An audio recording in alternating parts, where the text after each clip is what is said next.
सरायरंजन एक विधानसभा है, सरायरंजन एक ब्लॉक है। वहाँ 1981 में एक कॉलेज स्थापित हुआ था, KSR कॉलेज। उस समय कॉलेज की स्थापना की गई थी जब शिक्षा का कोई महत्व नहीं समझा जाता था और किसी व्यक्ति KSR कॉलेज की स्थापना उस समय की गई थी। अभी कथित तौर पे ये आरोप लग रहा है कि माननीय उप मुख्यमंत्री अपने संबंधी को बचाने की जमीन को बचाने के लिए पटना पूर्णिया ग्रीनफील्ड एक्सप्रेसवे का अलाइनमेंट चेंज करवाया है और इसे अलाइनमेंट चेंज होने की वजह से KSR कॉलेज का अस्तित्व खत्म हो रहा है, KSR कॉलेज समाप्त हो रहा है। उनके इस तानाशाही रवैये और काम के खिलाफ हम संभवतः बिहार के इतिहास में पहली बार सरायरंजन से चलकर पैदल यात्रा निकाल रहे हैं पटना तक।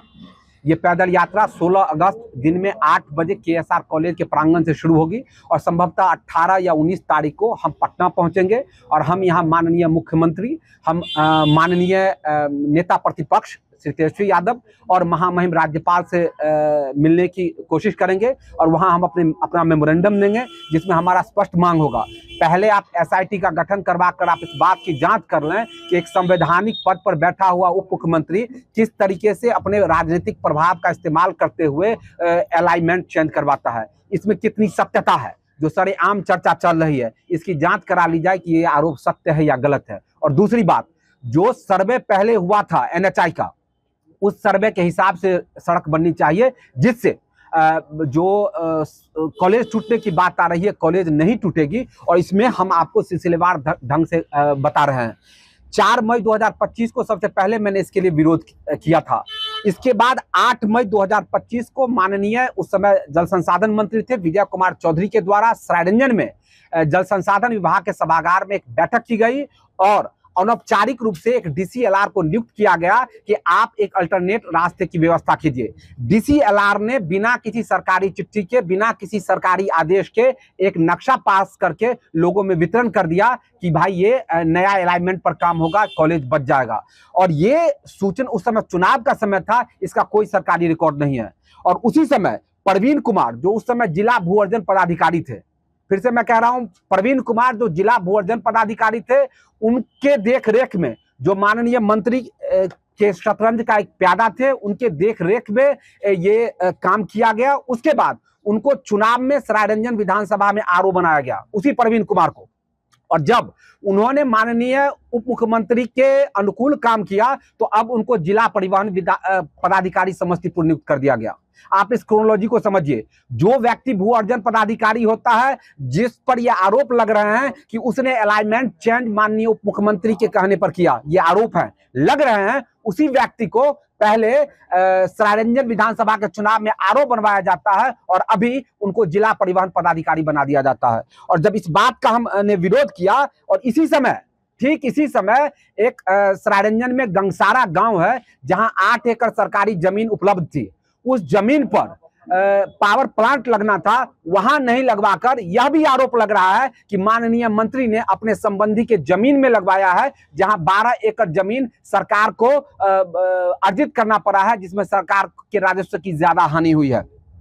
इस संदर्भ में लगातार हम आंदोलन करते रहे हैं। जब अभी मैं आपके सामने बात कर रहा हूं, इस समय हमारे कार्यकर्ता मुसरी घराड़ी में सड़क जाम कर रहे हैं। अभी हमारे कार्यकर्ता समस्तीपुर मुसरी घराड़ी में सड़क जाम कर रहे हैं और हम आप लोगों के माध्यम से बिहार के तमाम लोग जो सामाजिक और राजनीतिक सरोकार को रखने वाले लोग हैं, उनको हम आमंत्रित करने आए हैं और उनको हम बताने आए हैं कि KSR को बचा लीजिए। KSR का बचना पूरे समस्तीपुर ही नहीं, पूरे मिथिलांचल के संस्कृति और शैक्षणिक सभ्यता को बचाने जैसा है। और ये पदयात्रा संभवतः बिहार के इतिहास में पहली बार होगा कि कोई व्यक्ति, कोई सामाजिक कार्यकर्ता का जत्था किसी जिला मुख्यालय से चलकर और राजधानी आएगा और अपने मुख्यमंत्री से, नेता प्रतिपक्ष से और महामहिम राज्यपाल से मिलकर और वह मांग करेगा कि जो पहला सर्वे था NHI का उस पर रहे। इस बीच में इंडियन एक्सप्रेस ने एक खबर छापी थी जिस पर काफी बवाल हुआ था। उसके बाद मैंने NHI के पदाधिकारियों से बात किया कि भाई आपने जो स्पष्टीकरण जारी किया है ये तो गलत है।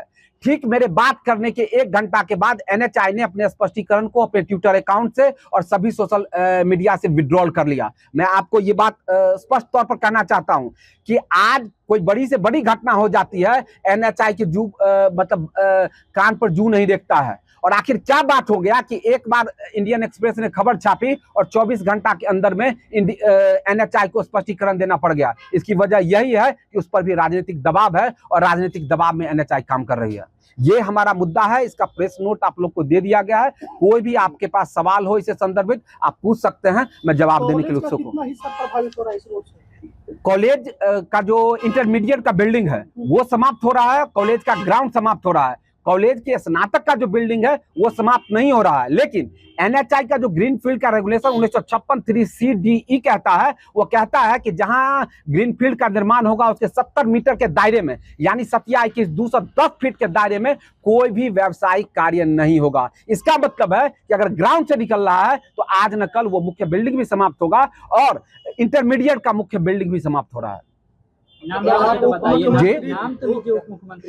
मैं तो सीधे तौर पर कह रहा हूं, पूरे सरेआम सरायरंजन में इस बात की चर्चा हो रही है जो कथित तौर पर इसमें माननीय उप मुख्यमंत्री विजय कुमार चौधरी के संबंधी की जमीन जा रही थी, जिसको बचाने के लिए उन्होंने अलाइनमेंट को चेंज कराया है। ये मैं नहीं, पूरा सरायरंजन, पूरा समस्तीपुर दबे जवान नहीं खुले आम चर्चा कर रहा है। इस बात के लिए मैं मांग करता हूं कि आप एसआईटी, रिटायर्ड हाई कोर्ट के जज के नेतृत्व में आप एसआईटी का गठन कीजिए और दूध का दूध और पानी का पानी कीजिए कि क्या सही में माननीय उप मुख्यमंत्री विजय कुमार चौधरी के रिश्तेदार की जमीन इससे प्रभावित हो रही थी या नहीं। इस बात की भी जांच होनी चाहिए स्पष्ट तौर पर कि कोई संवैधानिक पद पर बैठा हुआ व्यक्ति किस तरीके से अपने राजनीतिक पद का इस्तेमाल करते हुए और एनएचआई के रूट का अलाइनमेंट चेंज करवा देती है, जिससे 1981 में स्थापित केएसआर कॉलेज बर्बाद हो रहा है, टूटने की कगार पर है। आप जिस ग्रीनफील्ड एक्सप्रेसवे की बात कर रहे हैं उसका तो नोटिफिकेशन पहले ही हो चुका था एनएचआई के द्वारा। मैं